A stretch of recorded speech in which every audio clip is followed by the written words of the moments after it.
Welcome, curious minds, to another deep dive. Great to be here. Today we're plunging into, well, a really fascinating collection of sources. It's from a book called Psychoanalytic Essays on Power and Vulnerability. hmm And this isn't just about, big abstract ideas. It's really about the human experience. Strength, weakness, and how they kind of surprisingly mix together in, well, everything. Our lives, work, even global finance. Absolutely. So our mission, like always, is to pull out the most insightful bits, the things that will genuinely leave you thinking, maybe seeing things a little differently. And it's a compelling journey, I think, because this material, it really challenges some basic assumptions we hold. How so? It argues that power and vulnerability, they aren't opposites fighting each other. They're actually deeply connected, interdependent, like two sides of the same coin, really. Exactly. And there's this one story right at the start of the book that just perfectly nails this tension. You have to picture it. Mhm. A packed concert hall, electric atmosphere, everyone waiting for this world-famous soloist. Yeah. Huge applause, then that, pin drop silence. He's standing there, instrument ready, but it's untuned. And then, totally unexpectedly, he just speaks, kind of irritably, actually. Right. Instead of playing, he just blurts out, "It is kind of lonely and scary down here." Oh. And the book says the magic just vanished. Poof. Roles snapped back, powerful audience suddenly feeling let down, vulnerable to disappointment. Yeah. It really shows how much we want that demigod figure, perfect, strong, magical, and how uncomfortable we get when the cracks show. The editor even says, that moment, that was the spark for the whole book. So, okay, let's unpack this core idea then, this surprising dance between power and vulnerability. Yeah. Let's see where it takes us: leadership, politics, the economy. Well, the first thing that hits you is just how fundamental this connection is. The research insists they're not opposites at all. They're interdependent, foundational human experience. Right. And you see it playing out constantly, don't you? Hmm. Especially in those big life moments. Yeah. Think about conception, pregnancy, giving birth, even facing death. We often see these moments of power, right? But each one is absolutely tangled up with intense vulnerability, bringing a life into the world, incredibly powerful, sure, but you're also completely exposed. Precisely. Or think about a newborn baby.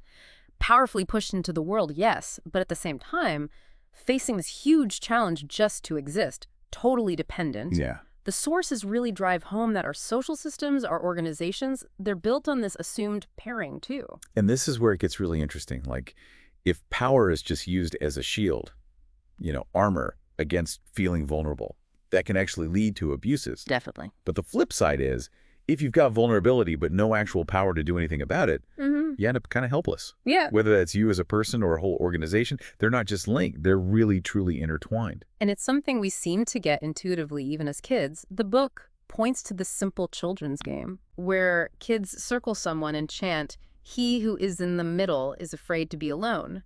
But as soon as someone joins the person in the middle, the chant flips to, "He who is alone in the middle has no power." Huh. That's brilliant. It just perfectly captures how deep this dynamic runs, doesn't it? It's built into how we see the world. It really does. Yeah. So, okay, let's connect this to leadership. The whole heroic ideal, going way back to Achilles, it's always been about being invulnerable. Right. The strong leader. But the essays point out it was Achilles' heel, that one weak spot that gave us the metaphor, right? The inevitable chink in the armor. Which raises a big question.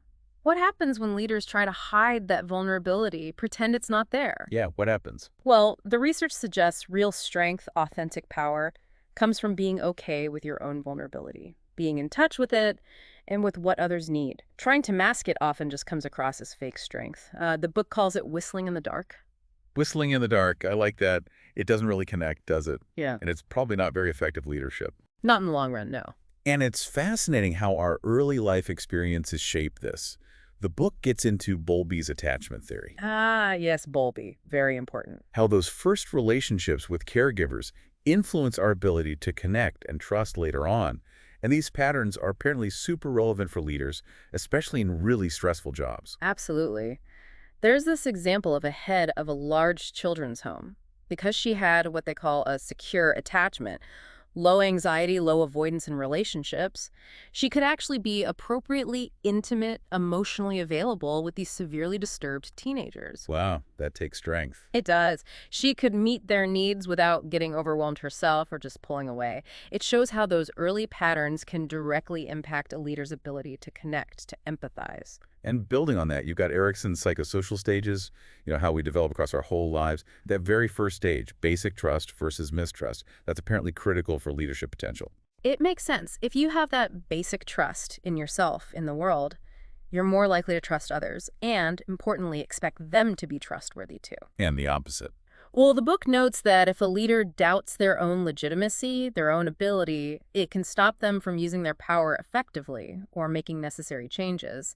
Feeling guilty about initiatives can just paralyze them, make them totally ineffective. You can really see these different styles in the case studies they offer. First, there's this guy, Mr. Z, new manager, laser focus on the finances. Right. The bottom line. Yeah, but kind of regardless of the human cost. He'd say the right things about workers' needs, but the sources say he was too scared of losing authority to actually engage. So totally ineffective at building a real team. And then you contrast that with Dr. M. She took over this institution that was in deep trouble, scandal-ridden. Sounds tough. Very. But her approach was different. Compassionate, but also competent. She built trust, fostered hope, and actually turned the place around economically, spiritually. It just shows how powerful that integrated approach, acknowledging vulnerability, can be. It's not just about management styles either, is it? This power vulnerability thing even touches creativity. Yes. Winnicott comes into it here. Yeah. Playing and reality. His idea of the space in between. Explain that a bit. Okay, so Winnicott suggests that to be truly creative, to do powerful things, you have to let yourself be vulnerable to that interplay between your inner world, your imagination, feelings, and the external world, reality. It's in that kind of fuzzy, playful space where new ideas really spark. And the example they use is Steve Jobs. Exactly. His genius, from the clean design of circuits to the feel of an iPhone, but also his intense need for control over his objects. It was all deeply tied to his own internal world, his own experiences, good and bad. So his creations weren't just tech. They were extensions of him, born from that vulnerable, creative place. Very much so. And then there's the whole individual versus the group thing, Bayon's work. Right. Another psychoanalytic giant. There's always that tension, isn't there? How do you stay true to yourself, maintain your individuality, but still belong to the group? This is crucial for leaders. How so? Well, for what Bion called a work group leader, someone who actually helps a group focus on its task, not get lost in assumptions or emotions, they have to balance asserting their own power and authority with being vulnerable enough to put their individual perspective out there for the sake of the task. Not just for their own ego. Precisely. Not just falling back on basic group dynamics. The insight is that only leaders who can manage that balancing act, maintain their individuality while respecting the group, carry real, genuine authority. Okay, let's shift a bit. Decisions. Fear. The human element, especially, say, in the boardroom, the sources really push back against this idea that business decisions are purely rational. They argue quite strongly that our feelings, our inner world, are constantly playing tricks on us when we make decisions. Playing tricks. Yeah, it's a core idea from psychoanalysis, and neuroscience is backing it up more and more. We often try to avoid uncomfortable feelings, fear, helplessness, vulnerability, and that avoidance fundamentally shapes the choices we make, even if we don't realize it. And fear. The book calls it an anthropological constant. It's just part of being human. Exactly. But it's often taboo in business, isn't it? Yeah. You're not supposed to be afraid. Right. But here's the critical point. Just thinking about the future, especially making strategic decisions under uncertainty, naturally triggers fear. So vulnerability isn't something you can avoid in strategy. It's baked right in. Which leads to these illusions of foresight. Yes. First, there's presentism. That's our tendency to basically imagine the future looking a lot like today. We overlook the possibility of huge shifts or disruptions because we're so grounded in the now. Like planning for next year, assuming everything stays the same. Risky. Very. And the second illusion is rationalism. Yeah. That's where we underestimate our own resilience. We think we're less able to cope with future problems than we actually are. So we might make overly safe choices. Exactly. Too cautious, too rigid, because we doubt our ability to adapt. So how do we counter this? Well, the book brings in Clausewitz, the military theorist. His wisdom was not what we thought is the benefit of theory, but the manner in which we thought. Interesting distinction. He stressed that good strategy needs individual thought, yes, but also experience, intuition, talent, and crucially, self-reflection. That's how you overcome fear in strategic thinking and really get a handle on complex situations. And the neuroscience angle adds another layer, doesn't it?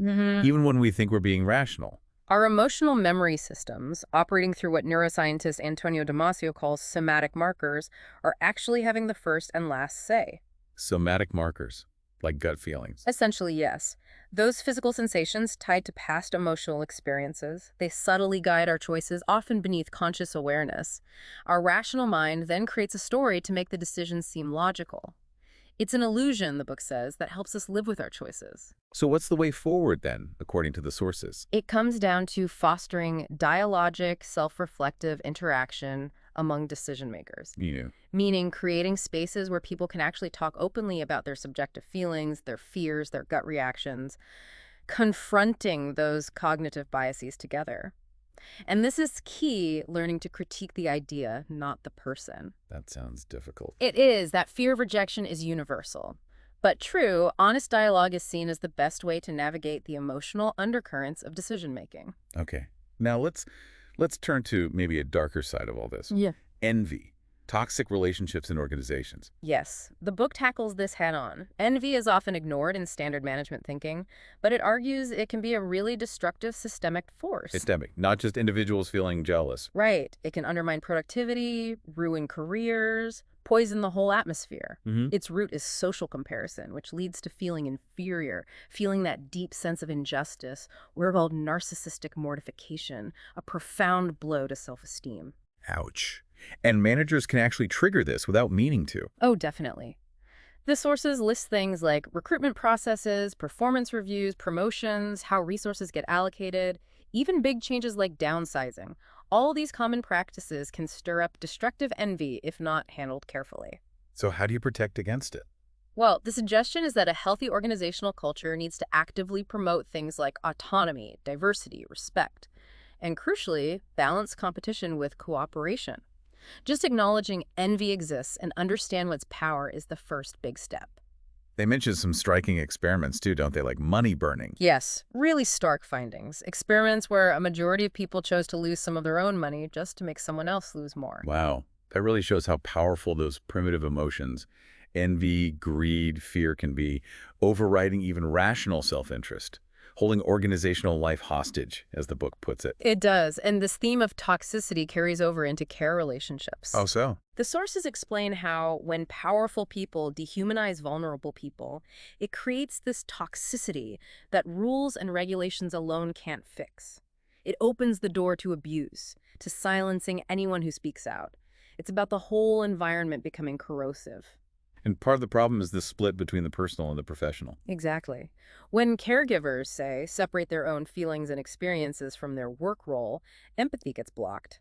The recommendation is for care systems to build strong boundaries, to create these sort of mini societies of compassionate values that can push back against broader societal pressures like materialism or detachment. So it's not enough to just blame a few bad apples when things go wrong, like in that Mid-Staffordshire NHS Trust case. The book argues strongly against that. The bad apple theory is insufficient, it says, pointing to how whistleblowers are often treated harshly that suggests deeper systemic problems, not just isolated bad actors. It's a sobering thought. The book also touches on the word asylum, how its meaning changed. Yeah, tragic shift. From place of safety historically to what's described as a warehousing model of incarceration. Asylum seekers today, the sources note, are often met with suspicion, maybe even called bogus if they're too traumatized to articulate their story perfectly. It denies them agency, keeps them vulnerable. Is there any hope offered? Ways to bring compassion back? Yes, practical examples like the Schwartz Center rounds are mentioned. These are forums where hospital staff can actually share their experiences, their emotional responses to their work, honestly and reflectively. The core idea is valuing that human connection again. Okay, let's broaden out again. Societal trauma, leadership styles. The book talks about a chronic crisis of governance around the world. What does that mean? Basically, this widespread feeling that organizations, governments, institutions, they're just not meeting people's needs or expectations anymore. A sense of failure, of incapacity. And this leads into a really stark comparison. Gandhi versus Hitler. Yes, a powerful contrast. Both responded to major crises, both mobilized millions of people, but their approaches to power were fundamentally different. The material uses the terms power over versus power to. Okay, explain those. Power over is about control, dominance, self-aggrandizement. Hitler is the clear example. His pursuit of a 1,000-year Reich, his belief in dominating so-called inferior peoples. It appeals to feelings of humiliation and promises strength through crushing others. Right. And power too. That's Gandhi's model. It's about empowerment, dialogue, using diverse perspectives, enhancing collective thinking. He led a movement against the British Empire without, firing a shot, driven by this internal moral compass and self-sacrifice. It's about enabling power within people, not holding power over them. And this reflects a difference in their mental approach. Absolutely. Gandhi is described as being able to occupy a triangular space, meaning he could be in the situation, observe it, and see himself interacting with others all at once. This allowed for complexity, for moral reconciliation, even with opponents. Whereas Hitler Embodied a pathological organization of the mind, played out on the world stage. His leadership, while inspirational to some, was ultimately perverse destructive. It used dark charisma to make abusive ideas seem appealing, leading people down a very dangerous path. So what's the takeaway for leaders today? The book makes a really strong argument that personal development for leaders specifically, developing what's called a depressive empathetic stance. What do you mean? It means being able to genuinely accept limits, grapple with loss and failure, and feel real concern for others. It argues this isn't just self-help, it's a political act. It's essential for clean, effective leadership because it grounds you in reality and empathy. So that kind of self-reflection helps leaders avoid unconsciously sabotaging things. Exactly. It helps access internal values and leads to more sustainable, healthier outcomes for everyone. This theme of societal trauma gets quite specific with the analysis of the 2011 British riots. There's a psychoanalytic take offered. Yes, viewing the riots as, metaphorically, an attack upon the father and his works. The father here meaning Social order, law, boundaries, the structures that, hold society together. It connects this to what's termed anti-Oedipal psychology. Okay. It's described as this underlying desire to reject the father's role, the role of introducing reality, limits, necessary frustrations, and instead wanting to return to a kind of earlier state of fusion, maybe associated with the mother figure, a world without rules or consequences. And the sources suggest this links somehow to political correctness and a sort of disdain for law and order. That's the perspective presented, yes. And the police, seen as agents of the superego society's conscience, its rules, were viewed as oppressive. This led to a situation, the book argues, where the police felt forced to turn aggression inwards, against themselves, rather than being able to effectively restore order. And this ties into the Stephen Lawrence inquiry. It does. The book discusses the finding of institutional racism against the police. It notes the term originated with American Black Power activists and critiques its application in the McPherson report as being used like a tautology, meaning the accusation itself became the proof, lacking, in the author's view, specific objective evidence in that context. It argues this made addressing the actual issues harder. Okay, important to note that's the specific viewpoint from these sources. Let's cast the net wider now. National identity, trust, global finance. Poland's story is used as a key example. Yes, its history is presented as this ongoing struggle, a real leitmotif of balancing dependence on powerful neighbors with this fierce, persistent fight for sovereignty. Think of the partitions, Soviet control, immense vulnerability, but also incredible resilience. And how did the identity survive all that? Through what's called the hidden self of the nation. Underground structures, informal education, keeping the language, history, religion alive during occupations. It shows how a nation can be weak externally but maintain this powerful inner core. And solidarity, the movement, and the Catholic Church, especially Pope John Paul II, were central to that. Absolutely crucial. The Pope's visits before communism fell were incredibly unifying. They provided moral and spiritual leadership that was instrumental in achieving independence. There's also this concept, Gloria Victis. Glory to the vanquished. Yes, it describes a particular kind of Polish heroism, this willingness to fight for ideals even when the odds are impossible. Battles like Westerplatte or Wisna in World War II are cited as examples facing overwhelming force but choosing to fight heroically anyway. But this idealization, it has downsides too. The research suggests it can. It can lead to societal splitting, like creating these stark divides, say, between idealized good, brave women and perceived bad, helpless men. And it's linked to practical issues, too, like Poland's very low birth rate. Though it's important to add, surveys also show rising optimism among Poles now, so things might be shifting. Okay, connecting this outwards to Europe more broadly, the book talks about austerity measures creating a lot of negative feeling. Yes, anger, helplessness, shame emotions that seep into organizations and individual lives across the continent. And there are a couple of hypotheses about the root causes of the economic crisis. Right. The first one suggests it's linked to unresolved humiliation trauma from the wars of the 20th century. This trauma, the argument goes, resurfaces as economic warfare and regressive nationalism within the EU, undermining its whole founding idea that economic ties would prevent war. Interesting. And the second hypothesis? It's related. It suggests that the shift from old imperial nation-states, which had more control, to modern market states, which are much more subject to global forces, requires a kind of collective, humbling experience. By coming to terms with less control. Exactly. But austerity measures, in this view, act like a psychotic defense, a harsh, reality-denying mechanism against actually having that humbling experience, a refusal to accept the new reality. And the EU's original vision, trade preventing war, kind of got derailed by easy money. Essentially, yes. The book points to low interest rates leading states to borrow way beyond their means, creating the debt and distrust crisis we've seen. Okay, let's pivot finally to global finance and trust. The argument is that trust isn't really a choice. It's presented as a necessity, especially when we're dealing with things too precious to remain in our hands, like our life savings. We have to entrust them to someone, a bank, an institution. And that period before the 2008 crash, the cheerful past, was basically built on shaky ground. An illusion in hindsight. Easy credit let Western economies live way beyond their means, setting up this massive crisis of trust when it all came crashing down. And global money flows played a huge part. All those dollars building up in countries like China, Russia, Saudi Arabia. They had to put that capital somewhere. And overwhelmingly, they trusted the USA because American financial symbols seemed so strong, so solid. The thinking, incredibly, was, well, whoever else fails, Lehman Brothers is too big to fail. Until it did. Which brings us to securitization. How did the sources explain that? As basically selling not just the potential profit from assets, like mortgages, but bundling up all the risk along with it and selling that too. It effectively shifted massive financial risk from the big institutions onto the wider public, investors who often didn't fully grasp what they were buying. Which begs the question, why did bankers take those crazy risks, often knowing the loans were bad? The material suggests it was seen as rational within that specific system, which was just drowning in capital. Selling the risk, generating fees, was the only way to keep the money moving, even if they suspected disaster was coming. It's termed rational irrationality. Logical steps within a fundamentally broken or maybe manic system. Exactly. And that leads to the final point on finance. The argument that the crisis was made much worse by a manic culture in the West. A manic culture. Yeah, fueled partly by triumphal feelings after the Cold War ended.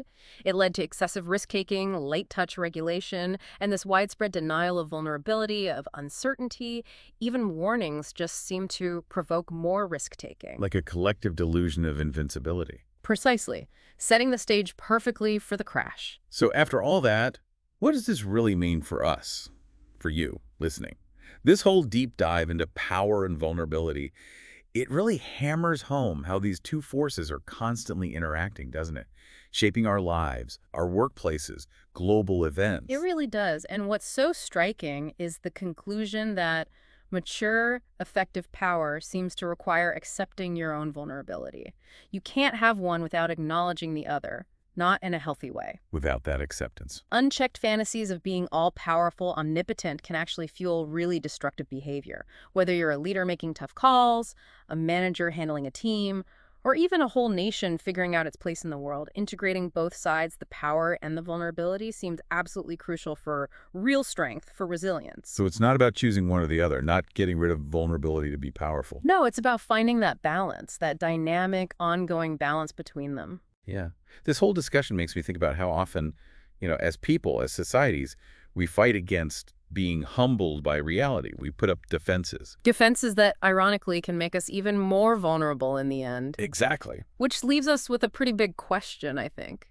In a world that's constantly demanding displays of strength, of invincibility, how do we actually create spaces within ourselves and in our communities, our workplaces, where vulnerability isn't just tolerated, but maybe even seen as a source of genuine adaptive power? That is definitely something to mull over.